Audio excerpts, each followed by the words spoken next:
अस्सलाम वालेकुम एवरीवन, कैसे हैं आप सब? अल्हम्दुलिल्लाह आप सबकी दुआओं से मैं भी ठीक हूँ। जैसे कि सब घरों में ऐसी तैयारियां हो रही हैं रमज़ान के आने से पहले की। देखिए पूरे साल में हमें एक मंथ ऐसा मिलता है ना कि जो बहुत ही बरकतों वाला होता है, तो क्यों ना हम जो है ना ऐसे अपनी तैयारी रखें कि हम बस इबादत करें अल्लाह ताला की और नेक काम करें और अच्छे काम करें, बस हमारा ध्यान इन घरों की तरफ ना हो। तो बस मैं अम्मी के घर आ गई थी और मैंने कहा अम्मी को भी ऐसे-ऐसे काम करके दे दूँ कि उनका रमज़ान अगर मेरी वज़ह से अच्छा जा रहा है तो फिर क्या ही बात है। तो बस यहाँ पे अम्मी ने नाश्ता बनाया था, हम लोगों ने नाश्ता करके मैंने डीप क्लीनिंग स्टार्ट कर दी थी। सारा कुछ आज मैं साफ़ करूँगी, डीप क्लीनिंग करके दूँगी अम्मी को। ज़ाहिर है वैसे तो नॉर्मली रूटीन में चलती रहेगी क्लीनिंग, पर जब आप डीपली क्लीन कर लेते हैं ना तो आपके काफ़ी सारे दिन जो है ना वो अच्छे गुज़र जाते हैं। तो बस यहाँ पे जो है ना पूरा ड्रेसिंग टेबल वगैरह साफ़ करके एक्स्ट्रा चीज़ें मैं यहाँ से निकाल रही थी, रिमूव कर रही थी और अम्मी के साथ लग के ना जितनी भी चीज़ें देने वाली थी, नहीं थी यूज़ करने वाली, वो मैंने निकाल दी थी और मैंने कहा था इनको डोनेट कर दो। और सारा फर्नीचर जो है ना मैंने साफ़ कर लिया था। बस सिंपल ही जो है ना मैंने डिश वॉशर डाला था गर्म पानी में, 2-3 कतरे कह लें, और एक कपड़े के साथ ना वो अब्ज़ॉर्बिंग क्लॉथ जो होता है उसके साथ मैंने सारा फर्नीचर, पंखे, हर चीज़ जो है ना क्लियर कर लिया था। देखिए जब हम अपने ससुराल में होते हैं ना तो काम कर रहे होते हैं तो ध्यान माँ अम्मी की घर की तरफ भी जाता है कि काश ये वाले काम उनको भी करके दिए होते। यहाँ पे जो कर रहे हैं तो खैर वो भी अपना घर है, ये भी घर है, तो सबको मैनेज करना पड़ता है। तो हमारा असल घर जो है ना हमारा ससुराल ही होता है। वहाँ पे जो हम काम कर रहे होते हैं डेली रूटीन में, क्योंकि वो हमारे ज़िम्मे है, हमने वो काम करने होते हैं और ये जो है ना अम्मी के हाथ में है, अम्मी ने सब कुछ करना होता है। और हालाँकि मैंने अम्मी को पंखे तक साफ़ करके दिए थे। मैंने कहा जब ईद करीब आने वाली होगी ना तो आप बस हल्के-हल्के हाथों से भी अगर इनको साफ़ कर लोगे ना तो आपको इतनी मशक्कत नहीं होगी, क्योंकि मैंने बहुत ही डीपली पंखों को भी साफ़ कर लिया था।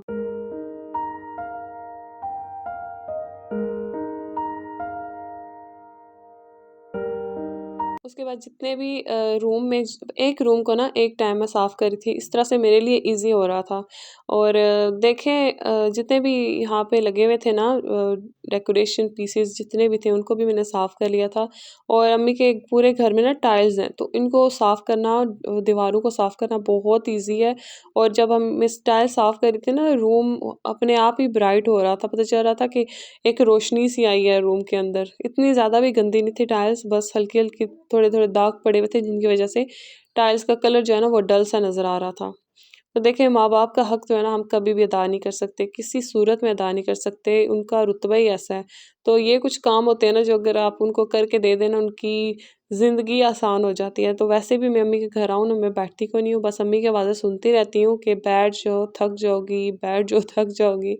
तो मैं बस सुनती रहती हूँ और अपने काम जो है ना वो लगी रहती हूँ, क्योंकि मुझे बड़ा होता है ना फिर मैं सुकून से घर जाती हूँ, फिर घर जाके भी सुकून होता है कि अच्छा ये सारी चीज़ें अम्मी के घर की साफ़ हैं, अम्मी अब सुकून में होंगी, मेरी वज़ह से होंगी, तो उसका बड़ा अलग सा ही प्राउड होता है।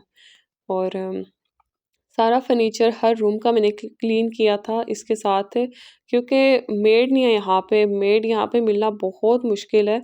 और वैसे भी जो है ना मेरी मम्मी को थोड़ा-सा मोटापे की प्रॉब्लम होती जा रही थी, तो फिर डॉक्टर्स ने उनको बैठने से मना किया है कि आप एक्सरसाइज़ करती रहें, अपने आप को बिज़ी रखें। तो फिर उन्होंने ना मेड नहीं रखी, क्योंकि जब आप घर पे मेड रख लें ना और बच्चे भी छोटे-छोटे ना हों, बड़े हों, और मेरे 2 भाई वो होते ही यूके में हैं और 2 बहन-भाई बस यहाँ पे होते हैं, तो फिर कितना कोई ब काम बंदा करता है। तो ये जो सफाइयाँ वगैरह होती हैं ना, डेली क्लीनिंग जो हम खुद ही कर रहे होते हैं, इसकी वज़ह से हमारा काफ़ी वेट मेंटेन रहता है और हम खुद को भी ना एक्टिव रखते हैं।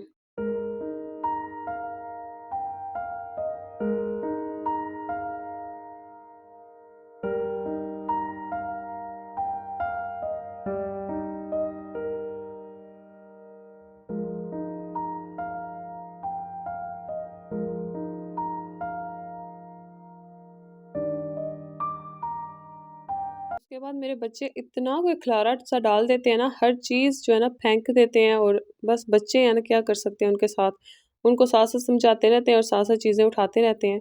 मैंने जितने भी जाले थे ना वो सारे रिमूव कर लिए थे दीवारों के ऊपर से, जैसे मैंने अपने घर की क्लीनिंग की थी सेम उसी तरीके से। तो और सारे सोफ़ों के ऊपर से भी जो डस्ट वगैरह था उनको मैंने रिमूव कर लिया था और बाद में जो है ना मैंने डीपली क्लीन भी किया था इनको। अभी फ़िलहाल जो बड़ा-बड़ा कचरा मुझे नज़र आ रहा था उसको रिमूव कर रही थी मैं यहाँ से।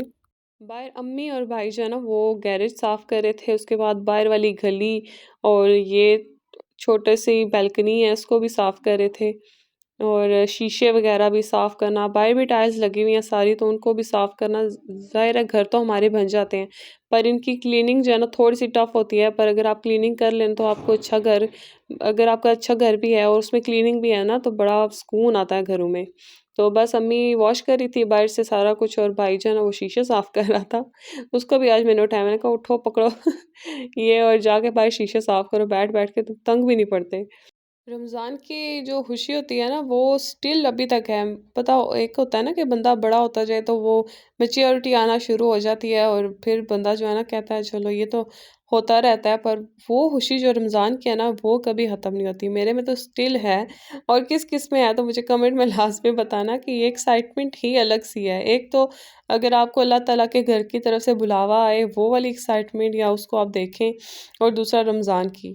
ईद वगैरह की इतनी खुशी नहीं होती जितनी रमज़ान के आने की होती है। तो अल्हम्दुलिल्लाह सहरी, इफ्तारी और सारी रौनकें जो है ना वो होती ही अलग सी हैं और एक रूटीन बन जाती है। सारे घर वाले सहरी के टाइम इकट्ठे बैठ के खाना खाते हैं, इफ्तारी के टाइम इकट्ठे बैठ के खाना खाते हैं। मेरे घर में ना ऐसा सिस्टम ही नहीं है इकट्ठे बैठ के खाना खाने वाला, जो जब आ रहा है खाना खा रहा है और बस जा रहा है। तो जब रमज़ान में ये वाली रूटीन मुझे बहुत अच्छी लगती है और कितना काम हमारा कम हो जाता है जब सारे इकट्ठे बैठ के खाना खाते हैं।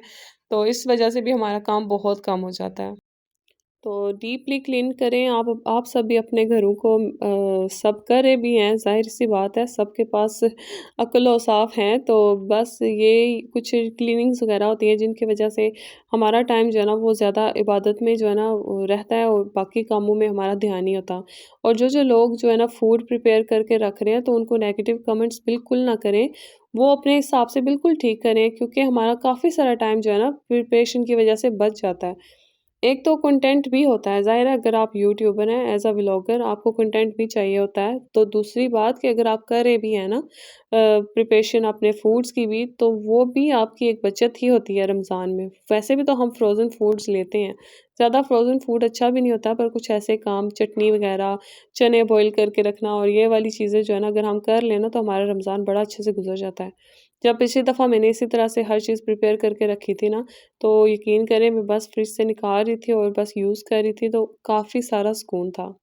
अच्छा डिस्पेंसर था यहाँ पे, इसको मैंने डीप क्लीन किया है, इसको अच्छे से मैंने सारा कुछ निकाल के इसका साफ़ किया है और वैसे मेरी अम्मी भी ना मेरी तरह लगी रहती हैं, वो इतना घर गंदा होने नहीं देती। जैसे आप देख रहे हैं अब इतना ज़्यादा मेस नहीं था जो मैं क्लियर कर रही थी, पर फिर भी जो है ना इस तरह से डीप क्लीन हम जो है ना हर रोज़ नहीं कर सकते, हर वीक भी नहीं कर सकते और ना हर मंथ कर सकते हैं। तो बस बाकी काम खत्म हो जाए यही बंदा शुक्र करता है। पर अगर आपको किसी की हेल्प हो जाए ना कि कोई आके आपको कर दे तो वो भी एक जो है ना नेमत ही समझते हैं हम लोग।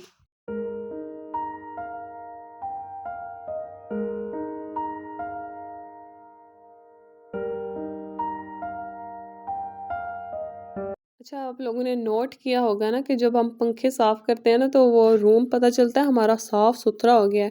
पंखों के ऊपर जो ब्लैक कलर की डस्ट पड़ी होती है ना उसकी वजह से भी रूम में जो है ना रोशनी कम हो जाती है। आप बेशक जितनी मर्जी लाइट्स लगवा लें, जब आप अपनी दीवारें पंखे वगैरह साफ नहीं करेंगे ना आपको अंधेरा ही नजर आएगा रूम में। और ये जितने भी डेकोरेशन पीस होते हैं ना ये बड़े जो है ना कीमती होते हैं, इनको जो है ना केयर करें, इनकी अच्छे से रखें, इनको साफ करें टाइल्स को, क्योंकि ये चीज़ें बार-बार नहीं बनती। मैं हर व्लॉग में यही चीज़ कहती हूँ कि चीज़ें बार-बार नहीं बनती।